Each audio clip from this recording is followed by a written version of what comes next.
법궤의 속죄소가 뚜껑, 덮개라는 말은 다른 말로 말하면 덮는 사랑이라는 뜻입니다. 마귀는 정죄, 나아가 없는 사실도 있는 것처럼 비난과 비방 속에서 일러바치는 참소와 분열의 존재라면, 하나님은 공의로운 방법을 통해 그 죄악을 덮으시는 사랑과 연합의 하나님이시기 때문입니다. 남존여비 사상이 아직도 강했던 40여 년 전 남자들 사이에서 나누어지던 블랙 유머입니다. 결혼식이 끝나고 신혼 첫날 밤 촛불을 켜고 남자가 자신의 과거를 밝힙니다. 몇 명의 여자와 사귀었고 얼마나 깊은 관계까지 갔었는지를 고백하면서 결혼했고 이제 평생 함께 살아야 하니 이처럼 솔직해지자며 신부에게도 솔직한 고백을 유도합니다. 이때 어떤 신부는 남자의 진심 어린 말에 감동해서 솔직하게 고백을 하면서 자신의 과거를 밝히는데, 그로 인해 결국 첫날 밤에 헤어지게 된다는 이야기입니다. 그러면 대부분의 남자들은 교묘한 의도를 기획한 죄악된 신랑을 탓하기보다 책임을 여자에게 돌리면서 그 여자가 미련했다고 신부를 비난하기 일쑤였습니다. 지금 돌이켜보면 신랑이 나쁜 놈이었습니다. 신부를 기만했기 때문입니다. 정말로 신부를 사랑했다면 일단 여자의 모든 과거를 덮을 정도의 큰 마음이 있어야 했고, 혹 그만큼 사랑하지 못했다면 검은 머리가 팥불이 될 때까지 사랑하겠다는 결혼 서약을 할 때 적어도 거짓말은 하지 말아야 했습니다. 그러나 참 사랑이 없기에 과거를 들추어내고 이를 꼬투리 삼아 상대방을 짓밟았던 것입니다. 그리고 이것이 바로 죄악과 거짓의 아비 마귀가 사용하는 전형적인 정죄와 참소의 방법입니다. 로마서 8장 1, 2절 그리고 요한계시록 12장 10절 말씀을 보겠습니다. 그러므로 이제 그리스도 예수 안에 있는 자에게는 결코 정죄함이 없나니, 이는 그리스도 안에 있는 생명의 성령의 법이 죄와 사망의 법에서 너를 해방하였음이라. 내가 또 들으니 하늘에 큰 음성이 있어 이르되, 이제 우리 하나님의 구원과 능력과 나라와 또 그의 그리스도의 권세가 나타났으니 우리 형제들을 참소하던 자, 곧 우리 하나님 앞에서 밤낮 참소하던 자가 쫓겨났고. 아멘. 반면 사랑의 하나님은 죄악을 덮고 사람을 구원하십니다. 물론 그 방법은 권력의 남용과 횡포가 아닌 진리와 공의인데, 이 진리의 공적인 의가 계시되는 곳이 속죄소입니다. 지성소 안에 있는 법궤 위 속죄소는 피가 없이는 만날 수 없는 곳, 나 대신 다른 짐승이 죽어서 피를 흘려야만 내 죄의 문제가 해결되게 하시는 하나님의 공의가 드러나는 곳이기 때문입니다. 레위기 16장 14절에서 15절, 33절에서 34절까지의 말씀입니다. 그는 또 수송아지의 피를 가져다가 손가락으로 속죄소 동쪽에 뿌리고, 또 손가락으로 그 피를 속죄소 앞에 7번 뿌릴 것이며, 또 백성을 위한 속죄제 염소를 잡아 그 피를 가지고 휘장 안에 들어가서 그 수송아지 피로 행함같이 그 피로 행하여 속죄소 위와 속죄소 앞에 뿌릴지니, 지성소를 속죄하며 회막과 제단을 속죄하고 또 제사장들과 백성의 회중을 위하여 속죄할지니, 이는 너희가 영원히 지킬 규례라. 이스라엘 자손의 모든 죄를 위하여 1년에 한 번 속죄할 것이니라. 아론이 여호와께서 모세에게 명령하신 대로 행하니라. 아멘. 이를 통해 왜 하나님의 사랑이 덮는 사랑인지를 알 수 있습니다.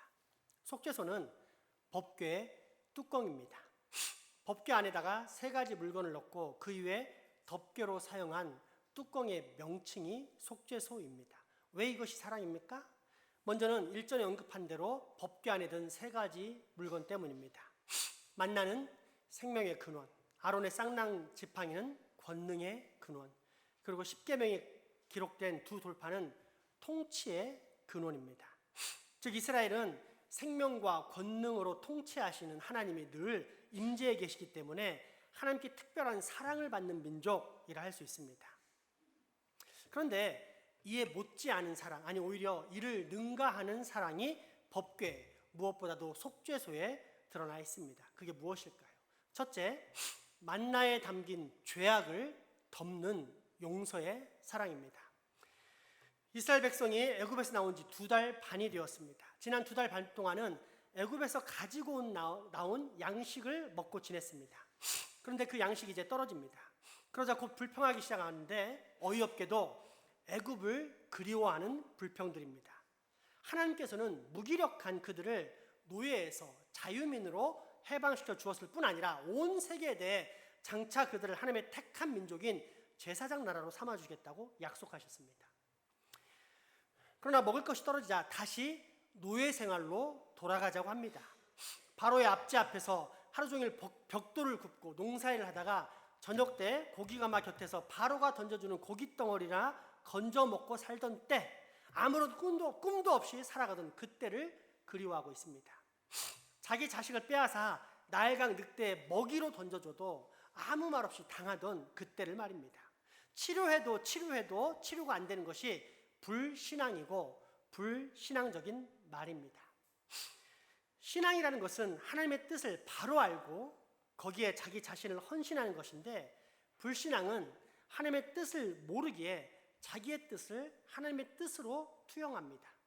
그래서 자기의 소원이 성취되지 않으면 하나님의 뜻이 이루어지지 않았다면서 마치 자신이 박해받는 소수의 의인이 된 것처럼 하나님의 뜻을 빙자한 불평불만에 쉽게 빠지게 됩니다. 하지만 이때 우리가 주의해야 할 것은 하나님께서 들으신다는 사실입니다. 하나님께서는 우리가 드리는 찬송 소리도 들으시고 우리가 드리는 기도 소리도 들으십니다. 아울러 우리가 원망하고 불평하는 소리도 들으십니다. 따라서 정말 신앙인이라면 우리는 마음과 입술에서 나오는 말을 조심해야 합니다. 고난 가운데서도 오히려 감사와 찬양을 드릴 줄 알아야 합니다. 왜냐하면 하나님은 다 듣고 다 알고 계시기 때문입니다. 하나님께서 광야로 인도하실 때 그 많은 백성을 어떻게 먹이실까 다 아셨고 준비하고 계셨습니다. 사실 먹는 식구가 몇천 명만 되어도 먹는 문제는 보통 일이 아닙니다.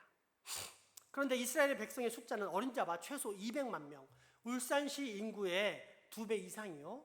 그것도 정착해서 살고 있는 것이 아닌 40년 동안 아무 대책도 없이 농사도 안 짓고 황량한 광야를 떠돌아다니는 방랑자 무리였습니다.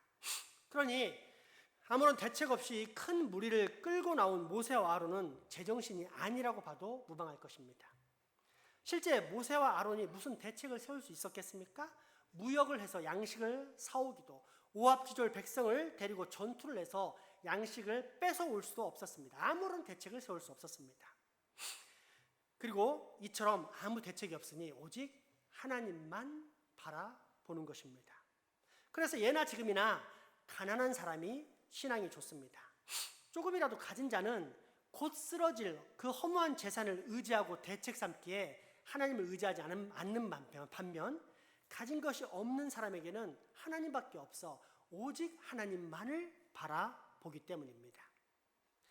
그러니 어차피 좁은 길, 불가능에 가까운 길을 가고 있으니 원망하는 말보다는 감사의 말을 하고 불신앙적인 말을 하기보단 하나님을 믿고 따르는 신앙적인 반응을 보이면 얼마나 좋겠습니까? 하지만 이스라엘은 정반대, 불평, 불만, 그리고 하나님을 향한 원망 가운데 휩싸입니다. 보통의 신이라면 노발대발하면서 이 배은망덕한 것들 다 죽어라 하고 굶어 죽였을 것입니다. 하지만 하나님께서는 만나를 주십니다. 그리고 이 만나를 항아리에 담아 법궤에 보관하라고 말씀하십니다. 출애굽기 16장 31절에서 3절까지의 말씀입니다. 이스라엘 족속이 그 이름을 만나라 하였으며 가시같이 희고 맛은 꿀 섞인 과자 같았더라.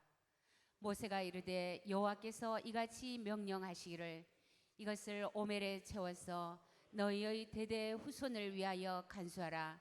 이는 내가 너희를 애굽 땅에서 인도하여 낼 때에 광야에서 너희에게 먹인 양식을 그들에게 보이기 위함이니라 하셨다 하고, 또 모세가 아론에게 이르되 항아리를 가져다가 그 속에 만나 한 오멜을 담아 여호와 앞에 두어 너희 대대로 간수하라.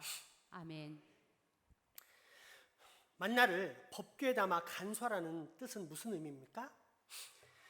하나님께서 아무것도 없는 메마른 광야를 지나는 40년 동안 굶기지 않고 먹이신 분이라는 사실을 기억하라는 뜻입니다. 인생의 모든 문제를 다 책임지시는 하나님을 신뢰하라는 뜻입니다. 그렇다면 우리 마음의 지성소 법궤 안에는 무엇이 있어야 합니까? 맞습니다. 만나를 담은 항아리. 오늘날까지 먹을 것을 주시고 은혜를 베풀어 주시고 생명을 주신 그 사랑을 기억하는 만나의 항아리가 있어야 합니다. 어떻습니까? 우리는 지금 하나님의 사랑을 고맙게 기억하며 삽니까? 아니면 나도 모르는 사이에 그 만나의 항아리가 사라져 버렸습니까? 문제는 사람은 죄인이라 자신이 베푼 사랑은 영원히 기억하는 반면 남에게 받은 사랑은 쉽게 망각한다는 것입니다. 특별히 그것이 눈에 보이지 않는 하나님의 사랑일 경우에는 훨씬 더 심각합니다.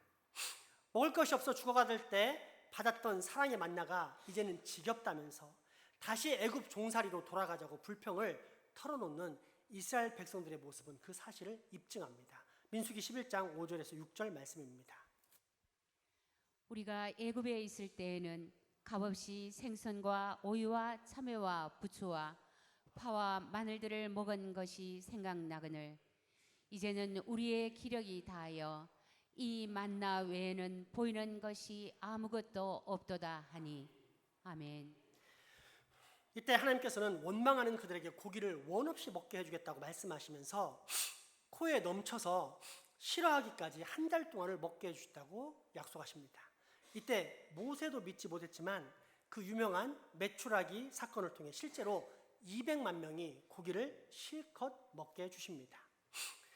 그런데 여기서 우리가 주의해야 할 점은 하나님의 이런 권능이 아닌 하나님의 사랑입니다.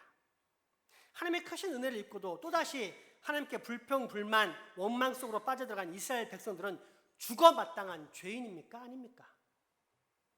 따라서 하나님께서는 200만 명을 먹이기보단 불을 내려 한 번에 처리하심으로 장차의 부담, 즉 양육의 부담을 해결하시는 것이 훨씬 더 쉬운 일이셨습니다. 하지만 주동자 소수를 처리하시고 나머지 이스라엘은 용서하십니다. 어떻게요? 속죄소 위에 있는 예수 그리스도의 보혈의 피를 통해서입니다. 은혜의 항아리일 뿐 아니라 배신의 항아리인 만나 항아리를 법궤에 담고 속죄소의 뚜껑을 덮은 것은 더 이상 그들의 죄악을 보지 않겠다는 하나님의 의지입니다. 그런데 하나님께서 당신이 가진 전능하신 힘과 능력으로 간과하겠다는 권력 남용과 횡포였습니까? 아닙니다. 그 위에 아무런 죄가 없는 짐승의 피, 곧 실체인 아무런 죄가 없는 당신의 아들 예수 그리스도의 죽음으로 말미암아 흘려지게 되는 대속과 보혈의 피의 그림자로서 짐승의 피를 그 위에 뿌리신 것입니다. 그리고 인봉하십니다. 그렇습니다. 속죄소 위에 뿌려진 피란 바로 예수 그리스도의 보혈의 은혜와 능력, 즉 모든 죄악을 덮으사 용서해 주시는 하나님의 사랑을 뜻했던 것입니다. 둘째, 아론의 쌍난 지팡이에 담긴 용서의 사랑입니다. 민수기 16장 17절은 고라의 반역으로 인한 하나님의 심판이 기록된 장면입니다. 지도자 모세와 아론을 반대하여 반역을 일으킨 사람은 이름 있는 족장들 약 250명을 포함한 소위 엘리트 가문이었습니다. 지금으로 따지면 장로, 권사, 안수집사 가문이라고 할 수 있습니다. 레위 자손의 반역은 우리도 레위 자손이니 모세의 지도권과 아론의 제사권을 가질 수 있다고 주장한 데서 비롯되었고, 야곱의 장남인 르우벤 지파의 다단과 아비람의 반역은 우리도 장남지파로서 지도할 능력이 있다면서 모세의 지도권을 탐낸 데서 비롯되었습니다. 이때 하나님께서 순식간에 일어난 지진을 통해 250명을 땅속으로 빨려 들어가게 하시는 진노의 심판을 받게 하십니다. 문제는 이스라엘 백성들이 이 끔찍하고 완벽한 하나님의 처벌의 광경 속에서도 하나님께 회개하기보다는 이 모든 것이 지도자인 모세와 아론 때문이다 라면서 요즘에 불평했다는 것입니다. 그로 인해 또다시 하나님의 심판이 내려와 그날 14,700명이 전염병으로 죽게 됩니다. 그리고 난 후 하나님께서 권위를 주신 지도자가 누구인지를 분명히 알게 해준 사건이 죽은 고목인 아론의 지팡이에서 싹이 나고 살구 열매가 열린 기적입니다. 얼마나 놀라운 기적입니까? 그럼에도 불구하고 여기서 또다시 우리가 주의해야 할 점은 하나님의 기적이 아닌 하나님의 사랑입니다. 하나님의 선택으로 말미암아 구원받았다. 무엇보다 죽어가는 세상 사람들 살려내는 제사장 나라의 백성이 되었다는 것은 어마어마하게 큰 은혜를 하나님께로 입었다는 뜻입니다. 그런데 이런 은혜를 입고서도 은혜에 감사하기보다 더 큰 권력을 잡아보고자 하나님께서 세우신 모세와 아론을 처치해버리려고 모의한 그들, 나아가 하나님의 권위와 질서에 반역하는 무리들에게 심정적으로 동참한 모든 이스라엘 백성들은 얼마나 배은망덕한 존재들입니까? 아무리 얼르고 타일러도 고쳐지지 않는 이 죄악되고 고집스러운 백성들을 사막에 굶주리는 까마귀 밥으로 다 처리해버리는 것이 훨씬 더 쉬운 일이었을 것입니다. 하지만 하나님께서는 역시 주동자 소수만 처리하시고 나머지는 용서하십니다. 어떻게요? 속죄소 위에 있는 예수 그리스도의 보혈의 피를 통해서 말입니다. 하나님께 세우신 권위, 하나님의 권위에 도전한 그 반역의 사건의 상징인 아론의 쌍난 지팡이를 법궤에 담고 속죄소 뚜껑을 덮은 것, 그리고 그 위에 피를 뿌렸던 것은 바로 예수 그리스도의 보혈의 은혜와 능력, 즉 또다시 모든 죄악을 덮어주시는 하나님의 사랑이었던 것입니다. 마지막 셋째, 십계명에 담긴 언약의 두 돌판에 담긴 용서의 사랑입니다. 십계명은 영원히 변치 않는 하나님의 법, 이스라엘 백성들의 행동 강령이었습니다. 이를 달리 말하면 반드시 지켜야만 하는 법, 그렇지 않으면 죽는 법이 십계명입니다. 그런데 이스라엘이 과연 이 법을 지켰습니까? 아니, 여러분은 이 법을 지키고 삽니까? 아닙니다. 여전히 금송아지를 섬기고 우상을 찬양하며 그 앞에서 뛰놀고 있습니다. 조금만 힘들면 애굽으로 돌아가자고, 세상으로 돌아가자고 합니다. 하나님을 따르는 것보다 애굽 왕을 따르는 것이 훨씬 더 좋다고 말합니다. 내 것을 손해보고 가면서까지 하나님을 믿고 싶지는 않다고 말합니다. 세상의 유혹에 그대로 물들어서 살아갑니다. 험한 인생의 광야길을 가는 것보다 조금 힘들어도 바로왕, 세상의 왕이 던져주는 월급을 먹고 사는 것이 훨씬 더 좋다고 합니다. 우리의 갓난 자식을 빼앗아 악어 먹이로 주면 마음이 조금 아프기는 하지만 그래도 내가 죽는 것은 아니니까 충분히 견딜만하다고 말합니다. 완전한 자유인으로 만들어주신 하나님의 사랑과 은혜를 모독할 때가 한두 번이 아닙니다. 청개구리처럼 하나님께서 하지 말라는 짓은 다 하고 살았습니다. 한마디로 하나님의 통치를 거부하면서 살았습니다. 오죽하면 모세가 그 백성들의, 우리들의 방장을 보고서 하나님께서 직접 새겨주신 십계명의 두 돌판을 던져서 깨트렸겠습니까? 출애굽기 15장 32장 15절에서 19절까지 말씀입니다. 모세가 돌이켜 산에서 내려오는데 두 증거판이 그의 손에 있고 그 판의 양면 이쪽 저쪽에 글자가 있으니 그 판은 하나님이 만드신 것이요 글자는 하나님이 쓰셔서 판에 새기신 것이더라. 여호수아가 백성들의 요란한 소리를 듣고 모세에게 말하되 진중에서 싸우는 소리가 나나이다. 모세가 이르되 이는 승전가도 아니요 패하여 부르짖는 소리도 아니라 내가 듣기에는 노래하는 소리로다 하고 진에 가까이 이르러 그 송아지와 그 춤추는 것 보고 크게 노하여 손에서 그 판들을 산 아래로 던져 깨뜨리니라. 아멘. 하나님의 통치를 받을 자격이 없는 배은망덕한 백성이란 뜻이요. 지금 당장 하나님께서 진노의 불심판을 내려도 아무런 변명을 할 수 없는 노예 근성으로 가득 찬 죄악의 백성이란 뜻입니다. 그래서 실제로 하나님께서 그 모든 백성을 다 진멸하셨습니까? 아닙니다. 다시 참으시고 또다시 용서하십니다. 그 상징이 십계명의 두 돌판을 법궤 안에 넣고 속죄소를 닫은 후 그 위에 피를 뿌렸던 것입니다. 그렇습니다. 하나님은 법궤 안에 두 돌판의 십계명과 만나를 담은 금 항아리와 아론의 쌍난 지팡이를 넣어 두십니다. 매일 주시는 만나를 불평하며 고기를 요구하다가 매출하기 심판을 받은 일과 하나님의 권위에 도전하다가 고라와 다단과 아비람 일당의 무리가 매몰된 사건과 언약의 율법을 깨트린 이 범죄를 기억나게 하는 이 세 가지가 법궤 안에 있었습니다. 이 언약궤를 이제 우리의 마음과 비교해 봅시다. 하나님께서 만드신 성전인 우리 마음의 뚜껑을 열면 무엇이 있습니까? 하나님의 은혜를 원망으로 돌린 죄가 있습니다. 하나님께서 주신 만나의 은혜를 감사하지 못하고 불평했습니다. 하나님의 권위에 도전했습니다. 땅에 입을 벌려 삼킴을 받은 고라 무리와 같이 죽어 마땅한 죄인이 바로 나입니다. 그뿐입니까? 가장 중요한 언약의 말씀을 깨버리며 산 죄, 지금도 깨트리며 살고 있는 죄들이 넘쳐납니다. 그런데 감사하게도 하나님께서는 그 모든 죄악들을 법궤, 언약궤 안에 넣으시고 뚜껑을 덮으십니다. 그리고 그 위에 예수 그리스도의 피를 뿌리심으로 인봉하십니다.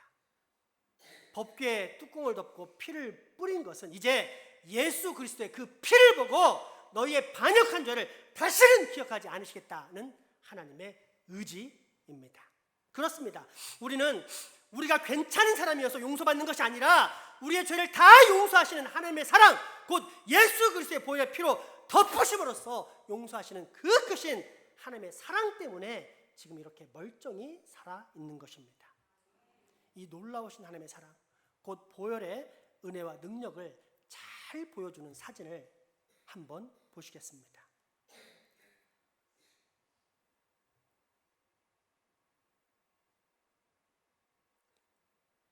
저 법궤 안에는 무엇이 있습니까? 하나님을 끝까지 무시하고 모독하고 반역했던 만나 항아리, 아론의 쌍난 지팡이, 그리고 하나님의 통치를 건역했던 반역의 십계명들이 들어있습니다. 그게 우리 마음에 있는 죄악들입니다. 그런데 하나님께서는 그 죄악들을 법궤 안에 넣으시고 뚜껑을 덮으시고 그 위에 예수 그리스도의 보혈을 뿌리십니다. 다시 꺼내서 지적하겠다는 뜻입니까? 완전히 그리고 깨끗이 잊어버리시겠다는 뜻입니까? 그렇습니다. 나를 살리시기 위해서 아무 죄가 없는 당신의 아들 예수 그리스도를 죽이심으로 그 피의 공로로 우리를 구원하신 것입니다.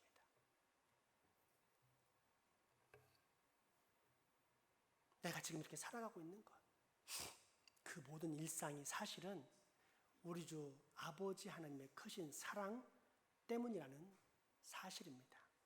그러니 우리가 어찌 단 한순간도 하나님께 감사와 찬양, 경배와 영광을 올려드리지 않고 살 수가 있겠습니까?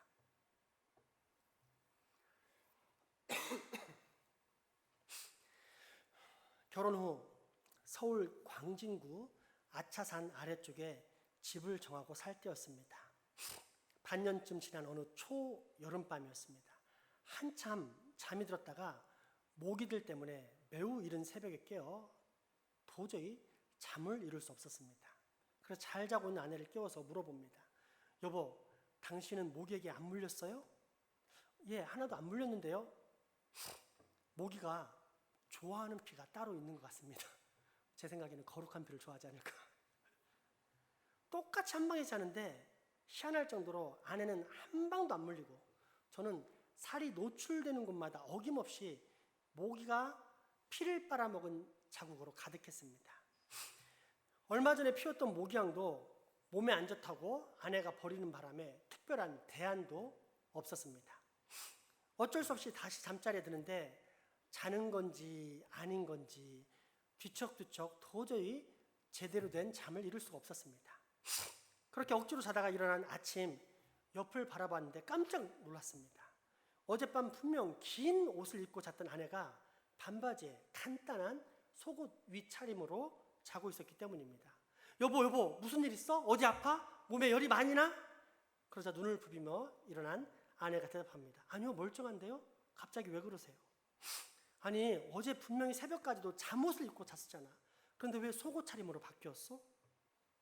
아예 당신이 모기 때문에 잠을 잘 못 이루기에 모기들에게 차라리 당신 피 대신에 내 피를 빨아먹으라고 그렇게 노출시킨 거예요.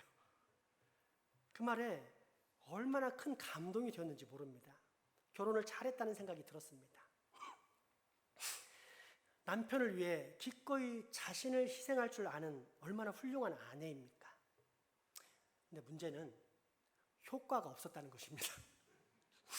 그렇게 다 벗고 잤는데도 아내는 모기에게 물린 자국이 하나도 없었고 꽁꽁 감싸고 잤던 저에게는 얼굴을 포함 사방에 훨씬 더 많은 모기 자국이 생겼습니다. 결국 아내는 한 방도 안 물렸으면서 남편을 위해 자신을 희생한 생색의 인물이 되었습니다. 서울 사람을 깍쟁이라고 하는데 아마도 이런 것 때문이지 않을까 생각합니다. 세상 많은 사람들이 왜 구원을 못 받을까요? 하나님이 계시다는 사실을 믿지 않기 때문입니다. 하나님께서 전지전능하시다는 사실도 믿지 않기 때문입니다. 하나님의 지혜가 탁월하시다는 사실, 곧 우리 인간의 지혜와 상상을 뛰어넘는 초월의 진리가 있다는 사실을 믿지 않습니다. 대신 유한하고 보잘것없는 자신의 지혜, 이성의 판단을 신뢰합니다. 그 조그만한 유리 조각의 지혜로 세상의 이치를 헤아려 보려 합니다. 언제 쓰러질지 모르는 이성의 파편으로 신의 존재 유무를 확인해 보려 합니다. 헤아릴 수 있을까요? 확인할 수 있을까요? 만약 가능하다면 우리가 알고 있는 하나님은 그때부터 우리의 이상과 바람이 투영되어 만들어진 신일 뿐 더 이상 진짜 하나님은 아닐 것입니다. 그렇게 작은 하나님, 모든 것이 다 이해 가능한 하나님은 절대로 이 온 천하 만물을 창조할 수도 없을 뿐더러 죄악으로 죽어 마땅한 사람을 구원할 수 있는 최고의 방법 또한 생각해낼 수 없기 때문입니다. 그러나 믿음을 가지면, 하나님의 존재를 믿으면, 그리고 성경을 믿으면 비로소 하나님의 위대하심에 눈을 뜰 수 있습니다. 그래서 인간의 지혜가 도저히 생각해낼 수 없는 죄 용서의 방법, 구원의 방법에 그저 감탄을 보낼 수밖에 없습니다. 마치 아내가 남편을 위해 기꺼이 옷을 벗어 던지는 희생을 한 것처럼 예수 그리스도께서 죽어가는 나를 위해 온몸을 던져 기꺼이 조롱과 수치를 당하셨다는 사실을 믿을 수 있게 됩니다.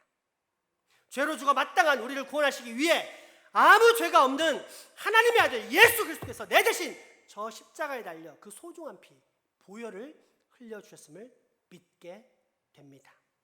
그 피를 죽어 마땅한 우리의 모든 수치와 조롱의 죄, 하나님께 반역한 죄들 위해 덮으심으로써 한치의 여지도 없이 완전히 그리고 깨끗이 치워 없애버리시는 하나님의 용서, 아니 하나님의 그 위대하신 사랑에 그저 감격하며 엎드려 경배와 찬양을 올려드릴 뿐입니다.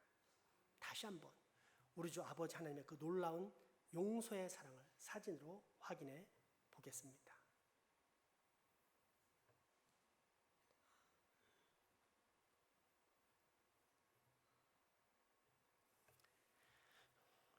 그러므로 여러분 믿으십시오. 예수 그리스도께서 십자가에서 흘린 피만이 내 모든 죄를 깨끗이 씻을 수 있다는 사실을 믿으십시오. 하나님께서 내 모든 죄를 저 십자가에 흘리신 예수 그리스도의 보혈로 완전히 덮어주셨다는 사실, 하나도 남김없이 깨끗이 용서해 주시다는 사실을 꼭 믿으십시오. 그렇게 믿을 때, 아니 성경의 믿음으로 세상을 이길 때 우리는 사탄의 정죄와 참소를 이기는 우리 주 하나님의 능력과 사랑을 반드시 체험하게 될 것입니다. 오늘 본문 히브리서 9장 13절에서 15절까지의 말씀입니다. 염소와 황소의 피와 및 암송아지의 죄를 부정한 자에게 부려 그 육체를 정결하게 하여 거룩하게 하거든.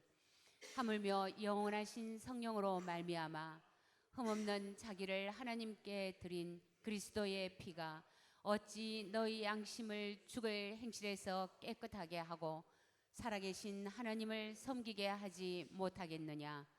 이로 말미암아 그는 새 언약의 중보자시니 이는 첫 언약 때에는 범한 죄에서 속량하려고 죽으사 부르심을 입은 자로 하여금 영원한 기업의 약속을 얻게 하려 하심이라.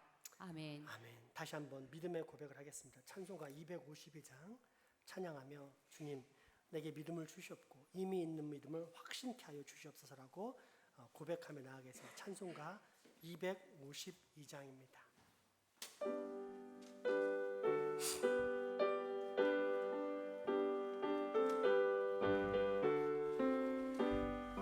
나의 죄를 씻기는 예수의 피밖에 없네.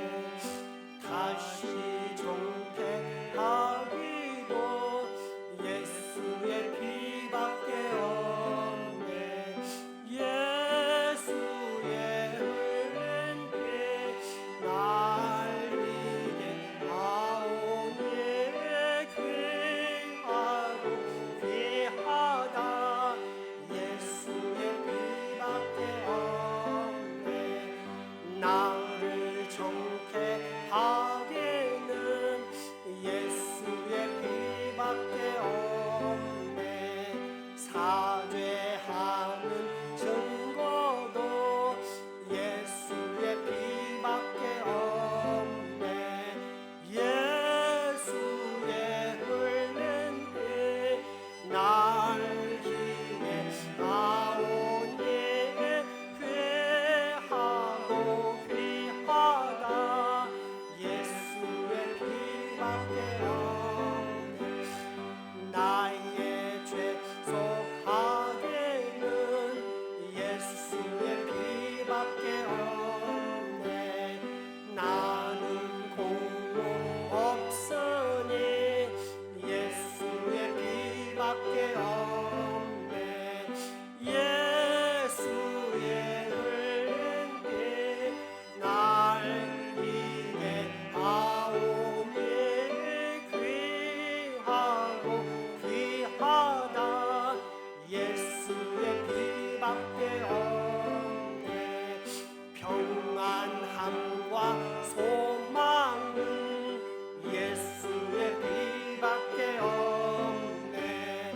나의 의는 이것뿐 예수의 피밖에 없네. 예수의 흘린 피 날 이게 아오니 귀하고 귀하다. 예수의 피밖에 없네.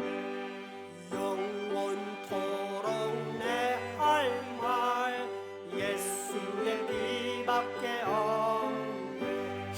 나의 찬미 제목은 예수의 피밖에 없네. 예수의 흘린 피 날 이게 아오니 귀하고 귀하다. 1절과 5절 다시 고백합니다. 나의 죄를 씻기는 나의 죄를 씻기는 예수의 피밖에 없네. 다시 정퇴하게도 예수의 피밖에 없네. 예수의 흘린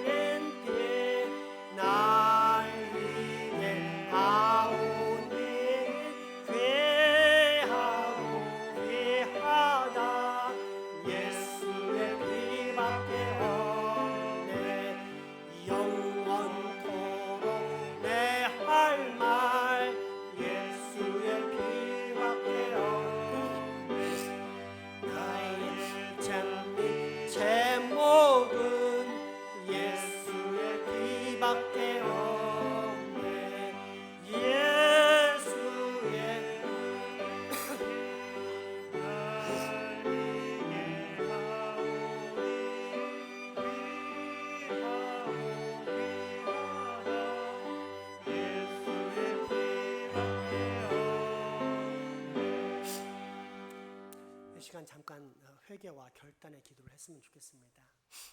우리 그리스도인은 예수의 피 없으면 산 송장입니다. 죽은 거나 마찬가지고요. 예수 없이 사는 사람들 이미 시체고요. 그럼 예수를 믿어도 예수의 피가 없이 살아가면 산 송장입니다. 분명히 살아있는 것 같은데 시체란 뜻입니다. 그런데 이 소중한 피, 우리의 삶에, 우리 인생에 완전히 적셔져 있어야 될 피가 우리는 언제만 존재합니까? 주일날 예배하러 교회 나와서, 그것도 이마에 살짝 찍어 바르면서 예수의 피를 붙였다라고 이야기를 합니다. 우리의 삶 가운데 가보면 예수의 피가 없습니다. 내 모든 삶을 예수의 피로 덮고 살아야 되는데 나의 분노와 음란과 정욕과 혈기를 다 드러내고 예수의 피를 걷어치운 채 자기 멋대로 살아가는 죄를 지으면서도 아무런 거리낌이 없습니다. 하나님을 무서워하지 않습니다. 하나님 믿는다 하지만 하나님 있다고 믿지 않기 때문에 그렇게 거리낌 없이 행동을 하는 것입니다. 언행에 아무런 거리낌이 없는 것은 예수 그리스도의 보혈의 피를 믿지도 않고 의지하지도 않기 때문입니다. 그러면 이 시간 기도할 때 주님, 나의 모든 죄악을 완전히 깨끗이 씻길 수 있는 예수 그리스도의 피를 내게 덮어주십시오. 예수 그리스도의 보혈의 공로를 내 마음과 언어에 심어주사 내 입에서는, 내 마음에서는 거룩한 생각과 거룩한 말들만이 튀어나가게 도와주십시오. 내 모든 죄악은 법궤 안에 넣고 뚜껑을 닫고 그 피를 흘려주신 예수 그리스도의 능력에 달렸던 사실을 믿게 해주십시오라고 결단하면서 또 그렇게 회개와 더불어 살겠다는 다짐과 결단을 이 시간 올려드리는 기도를 갖도록 하겠습니다. 기도합시다. 주님, 하나님이 있다는 사실을 진짜로 믿는다면 우리는 이렇게 살지 않을 것입니다. 그런데 안 믿습니다. 믿음이 없기 때문에 하나님도, 하나님의 존재를, 하나님의 말씀도 편안하게 드리고 내가 취사 설득할 수 있는 통치에 불과하고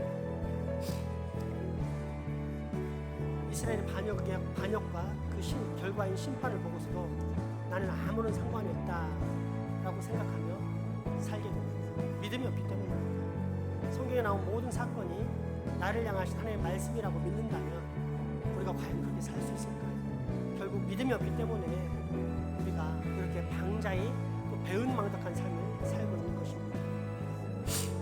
하나님 아버지, 오늘 말씀을 보니 우리가 잘나서도, 우리가 큰 죄를 짓지 않아서도, 우리가 용서받을 만한 죄를 지어서도 그게 아니에요. 하나님의 사랑이 워낙 크시기 때문에 어떤 큰 죄악이라도 그 모든 죄악을 완전히 그리고 깨끗이 씻길 수 있는 예수 그리스도의 보혈의 능력이 있기 때문에, 그 보혈이 나를 덮었기 때문에 내가 지금 이렇게 살아있다는 사실을 깨닫게 되었습니다. 주님, 이 예수 그리스도의 보혈을 붙잡고 살 수 있도록 도와주십시오. 보혈이 없이는 시체입니다. 보혈이 없으면 무늬만 그리스도인이지 그냥 교회 다니는 교인이지 절대 그리스도인이 될 수가 없습니다. 그리스도인은 예수 그리스도의 보혈에 잠기는 자, 그 보혈을 날마다 덮고 사는 자이기 때문입니다. 아버지, 우리 장생부교회 교인들은 교인에서 멈추지 않게 해주시옵소서. 그 마음과 입술에 예수 그리스도의 보혈을 덮어주사 절대 죄악된 불평과 불명과 원망이 튀어나지 않게 해주십시오. 교회를 어지럽히고 회방하는 분열과 참소와 죄악의 영, 자기 아버지 거짓의 아비인 사탄을 잡는 일은 우리 교회 안에서 일어나지 않게 해주십시오. 그래서 우리 교회는 예수 그리스도의 보혈의 능력이, 은혜가, 용서가 온 교회를 감싸함으로써 회복과 연합, 사랑이 충만한 하나님의 교회, 하나님의 나라 꼭 되게 하여 주시옵소서. 용서와 회복의 하나님, 날마다 죄와 반역으로 죽어 마땅한 우리를 저 고귀한 십자가 보혈로 다 용서하시고 회복시켜 주시며 감사합니다. 주님, 바라옵기는 우리 모두에게 이 놀라운 사실을 믿을 수 있는 믿음 주시옵소서. 그래서 우리의 구원은 우리의 반성이나 노력이 아니라 오직 저 십자가 위에서 흘리신 예수 그리스도의 보혈로 가능함을 믿고 오직 십자가 보혈만 붙잡고 사는 참 은혜와 사랑 가운데 살게 하여 주시옵소서. 예수님의 이름으로 기도합니다. 아멘. 헌금하시겠습니다.